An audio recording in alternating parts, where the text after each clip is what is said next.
Hello, welcome to timeless tiles.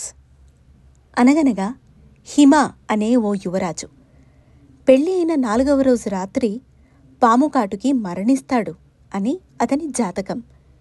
ఈ విషయాన్ని నిజమేనని ధృవీకరించారు వేదాలను సైతం అవగతం చేసుకున్న జ్యోతిష్యులు. కాని అతని భార్య ఈ విషయం తెలుసుకుని విధికి సైతం ఎదురీడింది.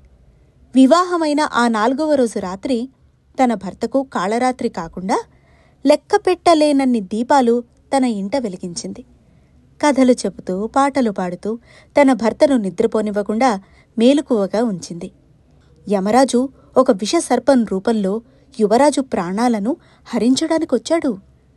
కాని వెలుగుకి జగ్గడం సర్పం సహజ లక్షణం కావడంతో ఆ అనంత దీపపు కాంతుల వెలుగులలో విధిలేక వెనుతిరగడం సర్పం రూపంలో ఉన్న యమరాజు వంతయింది. ఆ రోజు నుండి కార్తీక మాసంలో కృష్ణపక్షం 13వ రోజుని ధన త్రయోదశిగా జరుపుకోవడం ఆనవాయితీ అయింది. ఇది సౌభాగ్యం కోరి సుమంగళీ స్త్రీలు భర్త ఆయుష్యుకై చేసే పూజ.